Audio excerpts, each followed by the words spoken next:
বিষাইছে ৰাতিপুৱাই গৰম গৰম চাহ একাপ খালেহে মোৰ মূৰটো ভাল হ'ব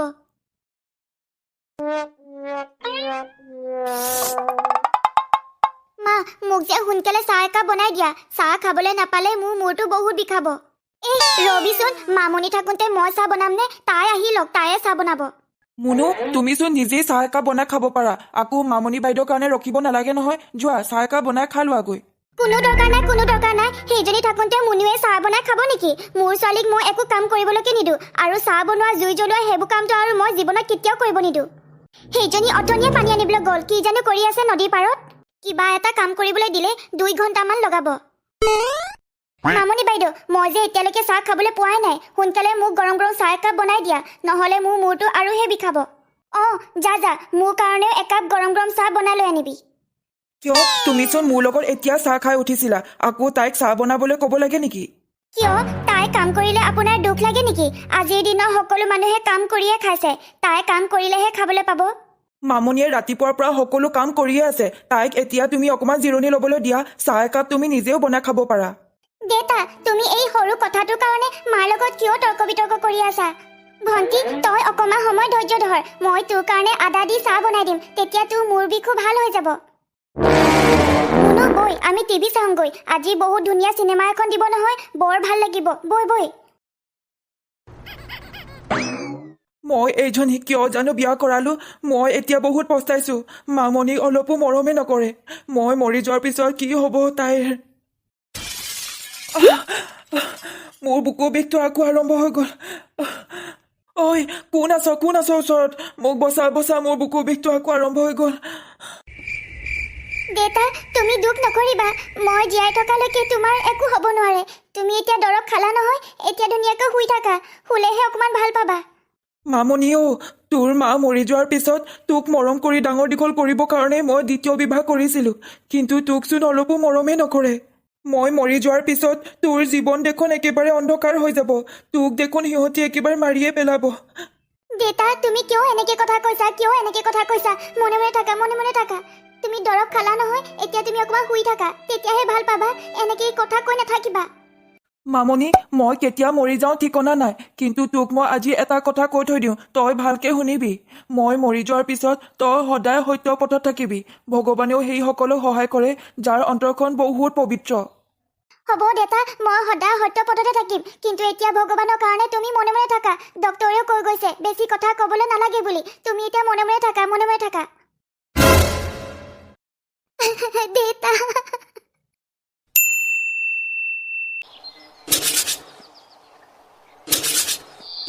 মামনি তোক মই অথনিৰ পৰা চোতালখন সাৰি থকাই দেখি আছো এই কাপোৰখিনি ইমান দিনৰ পৰা যে লেতেৰা হৈ আছে তই চকু দিয়া নাই নেকি যা এইখিনি ভালকৈ ধুই মেলি দে গৈ সোনকালে হ'ব মা মই এতিয়াই কাপোৰখিনি ধুই মেলি দিছো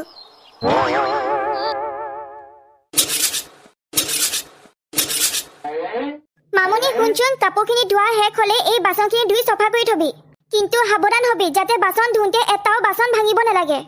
হ'ব মা মই বাচনখিনি সাৱধানেৰে ধুম বা মা আজি তুমি ইমানবোৰ বস্তু বনাইছা আজি ভাত খাই বহুত ভাল লাগিব খা এইবোৰ সকলো তোৰ কাৰণে বনাইছো ভাল বস্তু খালেহে তই দেখিবলৈ ধুনীয়াজনী হবি মা মামনি বাইদেউক তুমি ভাল বস্তু বনাই নোখোৱাবা তাই আমাৰ ঘৰৰ কাম কৰা ছোৱালী নিচিনাহে থাকে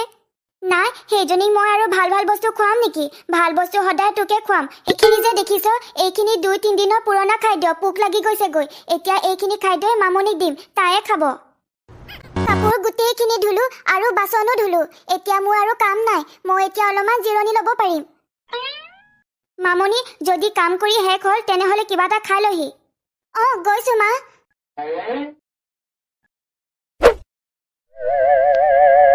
মামনি গোটেইখিনি খাই শেষ কৰিবি একো নেপেলাবি হ'ব মা তুমি ইমান ধুনীয়াকৈ বনাইছা মই আৰু পেলাম নে এই খাদ্যখিনি ইমান বেয়া গোন্ধাইছে মই খাব নোৱাৰো দেই কি হ'ল মামনি কি গোন্ধাইছে বুলি কৈছ এতিয়াই গোটেইখিনি খাই শেষ কৰি দে মা মই সঁচাকৈ কৈছো এইখিনি খাদ্য খাব নোৱাৰো বহুত বেয়া গোন্ধাইছে তুমি মোক বেলেগ খাদ্য দিয়া মা দেখিছা নহয় তুমি বনোৱা খাদ্যখিনি বেয়া বুলি কৈছে আৰু বেয়া গোন্ধাইছে বুলিও কৈছে মই বনোৱা খাদ্যখিনি তই বেয়া বুলি কৈছ তই এতিয়া এইখিনি খাদ্যই খাব লাগিব বেলেগ খাদ্য মইতো আৰু দিব নোৱাৰো মুনু তোৰ খোৱা হ'ল যদি বৈ আমি বজাৰলৈ যাওঁ আৰু দামী কাপোৰ কিনিম বৈ ব'লা মা ৰাতিপুৱাৰ পৰা ঘৰৰ কাম কৰি কৰি ভাগৰ লাগি গৈছেগৈ আৰু খাবলৈও ভাল ভাল বস্তুৱে নাপাওঁ গেলা পচা বস্তুবোৰহে খাবলৈ দিয়ে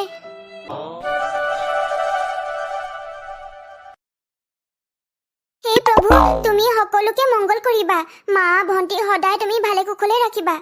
আৰু দেতা য'তে আছে যাতে সদায় ভালকে থাকে শুন মামনি আজি মুনুক চাবৰ কাৰণে ল'ৰা আহিব বহুত ধনী ঘৰৰ ল'ৰা সেইকাৰণে তই এতিয়া ঘৰখন ধুনীয়াকৈ চাফ চিকুণ কৰি ৰাখিবি যাতে আলহীয়ে ঘৰখন দেখি ভাল পায় আৰু ভাল ভাল বস্তু বনাই মেলি থবি হ'ব মা তুমি অলপো চিন্তাই নকৰিবা মই এতিয়া গোটেই ঘৰখন ধুনীয়াকৈ চাফা কৰিম আৰু ভাল ভাল খাদ্যও বনাম যাতে আলহীয়ে খাই ভাল পায় মামনি বাইদেউ কথাটো শুনি চাগে তোমাৰ মনে মনে বহুত হিংসা হৈছে ন মই যে ধনী ঘৰলৈ বিয়া হ'ম মুনু এনেকৈ কিয় চিন্তা কৰিছা মই কিয় হিংসা কৰিম মোৰ ভালহে লাগিছে তুমি ইমান ভাল ঘৰলৈ যে বিয়া হ'বা তুমি সদায় সুখত থাকিবা ঘৰটো কেঁচা যদিও ইমান চফাকে পৰিপাটিকে থৈছে বস্তুবোৰ মোৰ কিন্তু ঘৰটো বহুত পচন্দ হৈছে দেই এইবোৰ সকলো কাম মোৰ ছোৱালীজনীয়ে কৰে এই কৰে সকলো চফা কৰি বহুত ভাল পায় আৰু পৰিপাটিকে বস্তুবোৰ থৈও বহুত ভাল পায় তাই জানেনে মোৰ ছোৱালীয়ে বহুত ধুনীয়া ধুনীয়া খাদ্য বনাব জানে আজি আপোনালোক আহিব বুলি তাই নিজ হাতেৰে সকলো বস্তু বনাইছে আৰু ঘৰ দুৱাৰ সকলো চাফ চিকুণ কৰি ৰাখিছে আপুনি আকৌ এইটো নাভাবিব যে মই মোৰ ছোৱালীজনীৰ কথা বেছি প্ৰশংসা কৰিছো কিন্তু যিটো সঁচা সেইটোতো ক'বই লাগিব শুনি ভাল লাগিল ময়ো মোৰ ল'ৰাৰ কাৰণে এনেধৰণৰ ছোৱালীয়ে বিচাৰি আছো যাতে ঘৰৰ সকলোবোৰ কাম কৰি মেলি নিজ হাতেৰে সকলো খাদ্য বনায়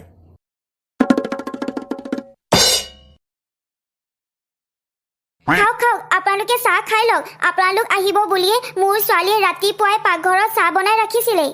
চাহ খাম বাৰু পিছে এই ছোৱালীজনীনো কোন হয় দেখাই শুনাই বৰ মৰম লগা আৰু ভদ্ৰ নিচিনা লাগিছে আৰু চুলিখিনিও ইমান ধুনীয়া আৰু দীঘল এইজনী হৈছে মামনি এইজনী হৈছে আমাৰ ঘৰৰ কাম কৰা ছোৱালী সৰুৰ পৰা আমাৰ ঘৰতে থাকি ডাঙৰ দীঘল হোৱা মাক বাপেকৰ খবৰে নাই ক'ত আছে তাইকে আমি পঢ়াই শুনাই ডাঙৰ দীঘল কৰিছো ঐ তই এতিয়া ইয়াৰ ৰখি কথা শুনি থাকিব নালাগে যা ভিতৰলৈ যা আৰু বাকী কামবোৰ কৰগৈ আপোনালোকৰ লগত কথা পাতি ভাল লাগিলে আমি এতিয়া আহোঁ পিছে বিয়া কেতিয়া পাতিব সেইটো যে নকলে সেইটো কৈ দিলে মোৰ সুবিধা হ'ব কাৰণ মোৰ ছোৱালীজনীৰ কাৰণে সকলো বস্তু যোগাৰ কৰিব লাগিব যে আপুনি বেয়া নাপাব মোৰ আপোনাৰ ছোৱালী একেবাৰে পচন্দ হোৱা নাই সেইকাৰণে মই বিয়াও নাপাতো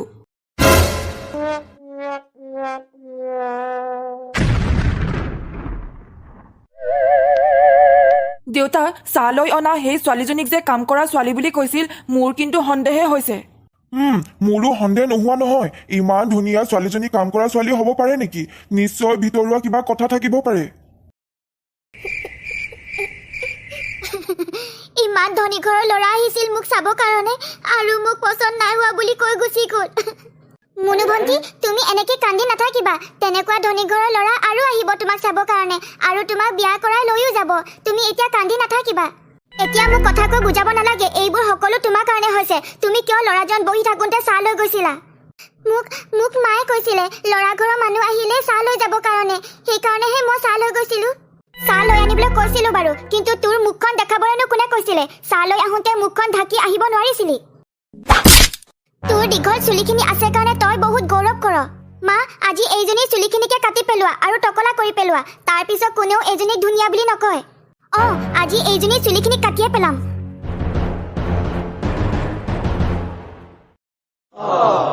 তোক এতিয়া টকলা কৰি দিলো নহয় এতিয়া গোটেই গাঁওখনতে ঘূৰি ফুৰিবি তোৰ ফালে কোনো এটা মানুহে ঘূৰি নাচাব টাকলিজনী মোৰ যে মামনি বাক দেখি বহুত হাঁহি উঠিছে তাইৰ মূৰত এতিয়া এডাল চুলিও নাই আৰু মোৰ মূৰত ইমান ঘন চুলি আছে এতিয়া ল'ৰাই মুখহে চাব আৰু মই ধনী ঘৰলৈ বিয়া হৈ যাম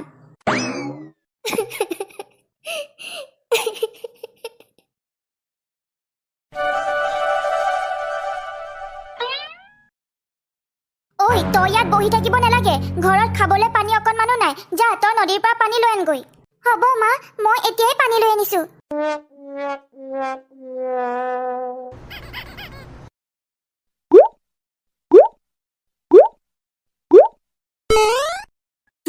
তুমি মামনি নহয় জানো মই মামনি কিন্তু তোমাৰচোন মূৰত চুলি আছিলে এতিয়া যে তোমাৰ মূৰত চুলি এডালো নাই তোমাৰ চুলিখিনি কি হ'ল তুমি কিয় কাটিলা এনেকৈ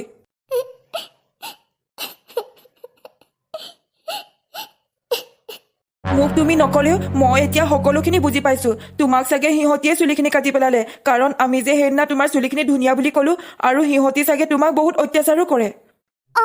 মোৰ চুলিখিনি সিহঁতিয়ে কাটি পেলালে, যাতে কোনো মানুহে মোৰ ফালে ঘূৰি নাচায়। আৰু দেউতাৰ ঢুকোৱাৰ পিছত মোক বহুত অত্যাচাৰ কৰে, খাবলৈও ভাল বস্তু নিদিয়ে, কেৱল কাম কৰাই থাকে। আইজনী, তুমি দুখ নকৰিবা। তোমাৰ সকলোখিনি কথাই মই শুনিলো। মই তোমাৰ সহায় কৰিম। ইয়াৰ পৰা দক্ষিণ ফালে গ'লে এখন হাবি পাবা, আৰু সেই হাবিৰ মাজতে এটা কুঁৱা আছে। তুমি সেই কুঁৱাৰ ওচৰলৈ যাবা আৰু কুঁৱাত সকলোখিনি সমস্যাৰ কথা ক'বা, কাৰণ সেই কুঁৱাটো হৈছে যাদু থকা কুঁৱা, আৰু তোমাক সকলো সমস্যাই সমাধান কৰি দিব। আমি এতিয়াই সেই কুঁৱাটোৰ ওচৰলৈ যাম। আপুনি কথাখিনি কোৱাৰ বাবে বহুত ধন্যবাদ। নিশ্চয় এইটোৱেই চাগে সেই যাদু থকা কুঁৱাটো। তুমি এতিয়া কুঁৱাৰ ওচৰলৈ গৈ তোমাৰ সকলো সমস্যাৰ কথা কৈ দিয়া। সেই যাদু থকা কোৱা, তুমি মোক সহায় কৰিবানে? মই তোমাৰ পৰা বহুত বস্তু নিবিচাৰো, কিন্তু মই মোৰ মূৰৰ চুলিখিনি নেদেখিলে একেবাৰে থাকিব নোৱাৰো। সেইকাৰণে তুমি মোক মূৰৰ চুলিখিনি ঘূৰাই দিয়া। মই আজিলৈকে কাৰো লগতে অন্যায় কৰা নাই, কিন্তু মোৰ লগত কিয় অন্যায় কৰে? মই তোমাক সহায় কৰিম। তুমি অলপো দুখ নকৰিবা। আজিৰ পৰা তোমাক কোনেও অপকাৰ কৰিব নোৱাৰে। মই তোমাক সোণৰ আৰু ৰূপৰ চুলি দিছো। এতিয়া তোমাক সকলো মানুহে ৰ লাগি চাব। তুমি নিশ্চিন্ত মনেৰে এতিয়া ঘৰলৈ যাব পাৰা। আৰু তোমাৰ যদি কেতিয়াবা টকা পইচাৰ বিপদ হয়, তেতিয়া তুমি মূৰৰ সোণৰ চুলি আৰু ৰূপৰ চুলি এডাল বিক্ৰী কৰিও গোটেই জীৱনটো সুখেৰে পাৰ কৰিব পাৰিবা। আপুনি কোন হয় মই নাজানো আৰু দেখাও নাই, কিন্তু মোৰ নিচিনা দুৰ্ভগীয়া ছোৱালীজনীক যে আপুনি সহায় কৰিলে, তাৰ কাৰণে বহুত ধন্যবাদ।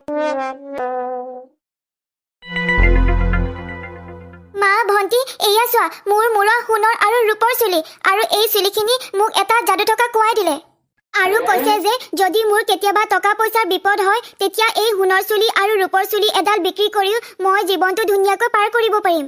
কি? তই এয়া কি কথা কৈছ মামনি? আৰু সেই যাদু থকা কুঁৱাটো ক'ত আছে? ইয়াৰ পৰা দক্ষিণ ফালে গ'লে এখন ডাঙৰ হাবি দেখিবা, আৰু সেই হাবিৰ মাজতে সেই কুঁৱাটো আছে। মামনি আইজনীও, সেই কুঁৱাটোত যদি আমিও যাওঁ আৰু আমিও যদি সমস্যাৰ কথা কওঁ, তেতিয়া আমাকো দিব নাই? দিব, নিশ্চয় দিব। মোক যদি দিছে, তোমালোকক কিয় নিদিব? কেৱল তোমালোকৰ দুখ লগা সমস্যাবোৰ কৈ দিবা। ৰূপৰ চুলি কেনেকৈ আহিলে? তাকেহে, চুলিখিনি দেখি মোৰো আচৰিতহে লাগিছে। বৈচোন বৈ, আমিও সেই কুঁৱাটোৰ ওচৰলৈহে যাওঁ, আৰু আমি দুখ লগা কথা কৈ কুঁৱাটোৰ পৰা সোণৰ অলংকাৰ, টকা পইচা, মণি মুকুতা সকলো বস্তু বিচাৰি ল'ম। মা, এইটোৱে চাগে সেই যাদু থকা কুঁৱাটো। তুমি এবাৰ কথা কৈ চোৱাচোন। যাদু থকা কুঁৱা, তুমি আছানে ভিতৰত? মই সদায় কুঁৱাৰ ভিতৰতে থাকো। তোমাক কি লাগে? মই আৰু মোৰ ছোৱালীজনী বহুত দিন ধৰি একো খাবলৈকে পোৱা নাই। আমাৰ টকা পইচা নাই, থাকিবলৈ ঘৰ নাই। সেইকাৰণে তুমি আমাক বহুত সুখেৰে শান্তিকে থকাকৈ আমাক ডাঙৰ এটা ঘৰ দিয়া, আৰু টকা পইচা, সোণৰ অলংকাৰ বহুত বস্তু দিয়া আমাক। দিম, নিশ্চয় দিম। মই তোমালোকক সদায় সুখেৰে শান্তিকে ৰাখিম।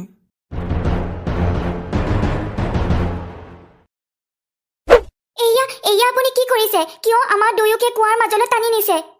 কাৰণ তোমালোকে বিচাৰি থকা সোণৰ অলংকাৰ, মণি মুকুতা, টকা পইচা, ডাঙৰ ঘৰ, সুখ শান্তি সকলো এই কুঁৱাৰ ভিতৰতে আছে। সেইকাৰণে তোমালোক দুয়োকে মই সদায় কাৰণে কুঁৱাৰ ভিতৰতে ৰাখিম।